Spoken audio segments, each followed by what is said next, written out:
শারীরিক প্রতিবন্ধী ছোট্ট এই নুপুরটাও মা হয়ে গেল। ভাগ্যটা খারাপ, যার জন্য এই সময়টাতেও ওর পাশে থাকতে পারিনি, যদিও দূর থেকেও যতটুকু সম্ভব করেছি ওর জন্য। মা হওয়ার এই স্বাদ যেন পৃথিবীর সকল স্বাদের কাছে অতুলনীয় ভাবে হার মানাবে। এদিকে প্রায় অনেকদিন পর আমি আমার স্বামী সন্তানদেরকে নিয়ে চলে গিয়েছিলাম আমার ননাসের বাসায়, যদিও না জানিয়ে গিয়ে সবাইকে সারপ্রাইজ করেছিলাম, গিয়ে পরে আমি নিজেই সারপ্রাইজ হয়ে যাই। তো আমার ছোট ননাসের বাড়িতে গিয়ে আমরা সবাই মিলে কি কি করেছিলাম, কি কি খেয়েছিলাম এবং আজকে দেখাবো আমাদের ছোট্ট নুপুরের ছোট্ট বাচ্চাটাকে। তো পুরো ভিডিওটা না দেখে কেউ কোথাও যাবেন না। প্রথমে বলে নিচ্ছি আজকের এই ভিডিওটা যে সকল আপু ভাইয়ারা সর্বোচ্চ শেয়ার করবা তাদের মধ্যে 5 জনকে দিয়ে দিব আমি আমার এই হেয়ার কম্বোটা গিফট। আর যারা যারা এই মাসের 22 তারিখের আগে আমাদের এই দুইটা প্রোডাক্ট অর্ডার কনফার্ম করে জিতে নিতে চাচ্ছ আইফোন 17 প্রো ম্যাক্স, তারা এখনই গিয়ে অর্ডার কনফার্ম করে আসো। সাথে আমাদের 1400 টাকা দামের এই হেয়ার কম্বোটা এই মুহূর্তে অর্ডার কনফার্ম করলে পাচ্ছ মাত্র 999 টাকায়, আর ডেলিভারি চার্জটাও ফ্রি। তো আর বেশি কথা বলবো না, উপরে ক্যাপশনে পেজ মেনশন করে দিয়েছি, সাথে হোয়াটসঅ্যাপ নাম্বারটা কমেন্ট বক্সে দিয়ে দিয়েছি। যারা তোমাদের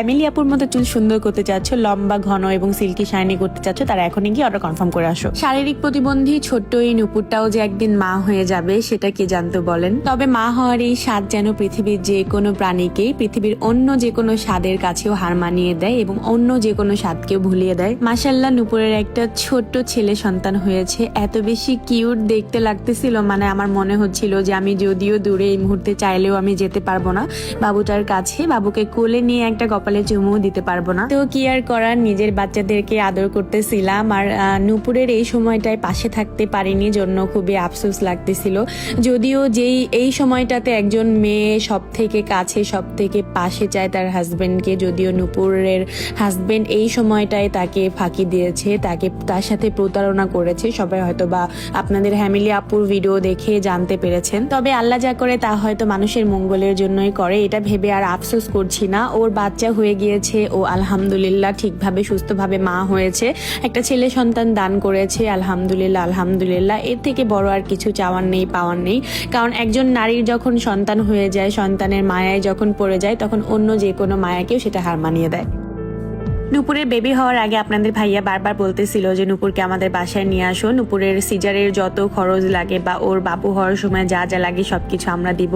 বাট যেহেতু আমরা এত দূরে থাকি, সেই পরিমাণ মানে ওকে নিয়ে আসা তো অসম্ভব ছিল বলা যায়, কারণ ওই অবস্থাতে এতটা জার্নিও পসিবল ছিল না। তারপরে আমরা এখান থেকে যতটুকু পেরেছি ওকে হেল্প করেছি। যাই হোক, প্রায় অনেক দিন অনেক মাস যাবত পর আমি আমার ছোট ননাসের বাসায় যাচ্ছিলাম আমার 2 ছেলেকে নিয়ে। আমার হাজবেন্ড সাথে ছিল, মইন ছিল, সবাই মিলে আসলে আমার ছোট ননাসের বাসায় সারপ্রাইজই ভাবেই যাওয়া, মানে তাদেরকে না জানিয়ে গিয়েছিলাম। বাট হুটহাট যাওয়ার পরে দেখি আমি নিজেই সারপ্রাইজ হয়ে গিয়েছি। গিয়ে দেখি আমার ননাসি আমাদের জন্য কত কিছু রান্না করে রেখেছে। জানি না আমরা আসার খবরটা আমার ননাসকে কে দিয়েছে, তবে আমি খুবই সারপ্রাইজ হয়ে যাই যে আপু কিভাবে জানলো যে আমরা আসতেছি।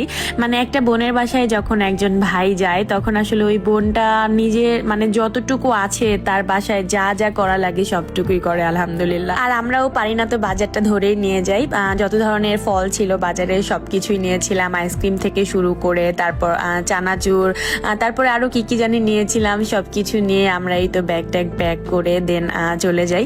এখানে আপনাদের ভাই আজানকে একটা ছোট্ট সারপ্রাইজ দেয়, এই যে বালতিটা পেয়ে তো আজান মহা খুশি, কারণ দোকানে গেলে ওর জন্য আলাদা এক্সট্রা কিছু না কিনলেই নয়। তারপর এই তো আপুদের বাসায় আসার পরে সবাই মিলে অনেক মজা করছিলাম। আর ওই দিনটাই ছিল আমাদের প্রিয় দল ব্রাজিলের খেলা, যদিও ব্রাজিল ওই মুহূর্তে হেরে যায়, তারপরে আমরা খুশি ছিলাম যে আমাদের প্রিয় দল হারলেও আমরা খুশি, জিতলেও আমরা খুশি। আর প্রত্যেকটা জিনিস যখন আল্লাহ হারিয়ে দেয় তখন সেটাকে আবার নতুন করে জীবন দেওয়ার, নতুন করে শুরু করার একটা চান্স দেয়। ইনশাআল্লাহ এর পরের বছর বিশ্বকাপে, মানে পরের বছর বলতে এর পরে আরো 5 বছর পরে যে বিশ্বকাপটা আসতে চলেছে সেটাতে অনেক ভালো কিছু করবে ইনশাআল্লাহ। এদিকে আমার বড় ছেলে তো ফুটবল খেলার আগা মাথা কিছুই বুঝে না, তারপরেও সে মানে ব্রাজিলের গেঞ্জি দেখলে সে সাথে সাথে পরবে।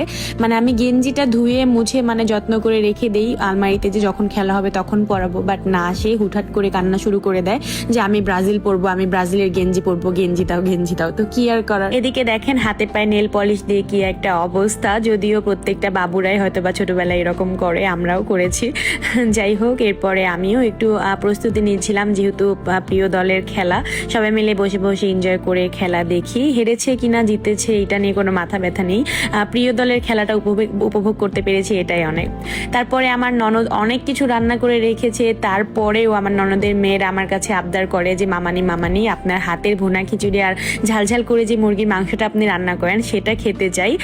যার জন্য আসলে সব কিছু ফেলে রেখে সব খাবার টেবিলে অমনেই পড়ে আছে, ওগুলা রেখে আমাকে নতুন করে আবার রান্না করতে হয়। ননাস আমার বলেছে যেহেতু তোমরা এখন একটু ফ্রি আছো, বিজনেসের কাজে তো অলওয়েজ বিজি থাকো, সো আমার বাসায় বেশ কয়েকদিন থেকে যাবা। তো আমার ননাসের কথা আসলে না করতে পারি না। আর আমার ননাসের মেয়েরা এত পরিমাণ পাগল আমাদের জন্য যে চলে আসলে ওরা অনেক বেশি মন খারাপ করতো, তাই আমরা বেশ কিছুদিন ছিলাম। অ্যান্ড পরবর্তীতে কিন্তু আমরা সুন্দর একটা জায়গায় ঘুরতে গিয়েছিলাম, সেই ব্লগটা আপনাদের সাথে শেয়ার করতে চলেছি।